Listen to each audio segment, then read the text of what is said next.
Welcome to our channel. நம்ம சேனலில் ஆசிரியர்கள் தகுதி தேர்வு, அதேபோல் டிஎல்எட், டெட்டு, பிஎட்டு படிக்கக்கூடியவர்கள் அவர்கள் தேர்ச்சி எழுதுவதில் தேர்வு எழுதுவதில் என்ன வகையான வழிமுறைகள் அப்படிலாம் அப்டேட் பண்ணிடுவோம். இன்றைய தினம் நான் பிஎட் படிப்பு திடீர் நிறுத்தம் 8/4/2026 சற்று முன் வெளியான முக்கிய அறிவிப்பு. என்ன வகையான பிஎட் படிப்பு நிறுத்தம் செய்யப்பட்டுள்ளது, இந்த பிஎட் படித்தவர்கள் இதற்கு முன்பு பிஎட் படித்திருக்கிறவர்களுக்கு இது பாதிக்கக்கூடிய வகையில் ஏதேனும் அறிவிப்புகள் மாற்றங்கள் கொண்டு வரப்படுகிறதா, அல்லது தற்போது இருக்கக்கூடிய நிதியாண்டு முதல் கல்வியாண்டு முதல் இந்த மாற்றங்கள் செய்யப்பட்டுள்ளதா, குறிப்பாக பிஎட் படிப்பு படிக்கக்கூடியவர்கள் முன்பு இருந்த நடைமுறையில் என்ன வகையான மாற்றங்கள் கொண்டு வரப்படுகிறது, இதன் மூலமாக யாரெல்லாம் பாதிக்க செய்வர் என்பது பற்றி முழு விவரங்களும் தெரிவிப்பார்க்கலாம். ஒருங்கிணைந்த 4 ஆண்டு பிஎஸ்சி பிஎட் மற்றும் பிஏ பிஎட் படிப்புகள் 2026-2027 கல்வியாண்டு முதல் நிறுத்தப்பட்டு விட்டது.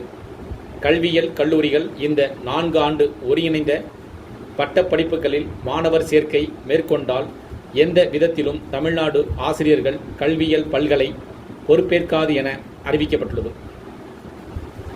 இது தொடர்பாக தமிழ்நாடு ஆசிரியர் கல்வியியல் பல்கலை வெளியிட்டுள்ள அறிக்கையில் கூறியிருப்பதாவது: தேசிய ஆசிரியர் கல்வி குழுமத்தால் கடந்த 12/9/2025 அன்று பொது அறிவிப்பு வெளியிடப்பட்டது.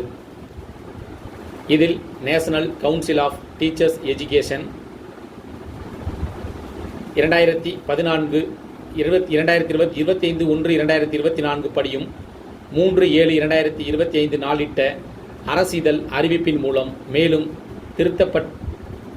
திருத்தப்பட்ட படிவின்படி ஒருங்கிணைந்த 4 ஆண்டு பிஎஸ்சி பிஎட் மற்றும் பிஏ பிஎட் படிப்புகளுக்கு 2026-27 கல்வியாண்டிலிருந்து நிறுத்தப்பட்டதாகவும், மேலும் ஒருங்கிணைந்த 4 ஆண்டு பிஎஸ்சி பிஎட் மற்றும் பிஏ பிஎட் பட்டப்படிப்புகள் நடத்தும் எந்த ஒரு கல்வி நிறுவனமும் புதிய மாணவர் சேர்க்கை செய்ய அனுமதிக்கப்படாது என தெரிவிக்கப்பட்டுள்ளது.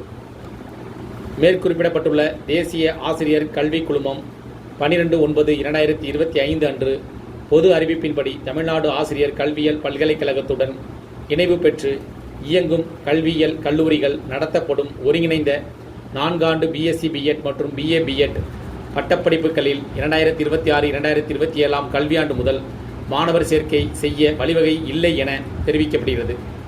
மேலும் விதிகளை மீறி மாணவர் சேர்க்கை செய்தால் இப்பல்கலைக்கழகம் எவ்விதத்திலும் பொறுப்பேற்காது என கூறப்பட்டுள்ளது. இதன் மூலமாக ஒருங்கிணைந்த 4 ஆண்டு பிஎஸ்சி பிஎட் பிஏ பிஎட் படிப்பு நிறுத்தப்படுவதாக 2026-2027 கல்வியாண்டு முதல் நிறுத்தப்படுவதாக தெரிவிக்கப்பட்டிருக்கு. இந்த அறிவிப்புகள் பற்றி உங்களுடைய கருத்துக்கள் இருந்தால் கமெண்ட் பண்ணலாம். இந்த வீடியோ உங்களுக்கு பயனுள்ளதாக இருந்துச்சுன்னா வீடியோக்கு லைக் பண்ணுங்கள். மீண்டும் இதே ஒரு பயனுள்ள தகவலை சந்திக்கலாம். நன்றி.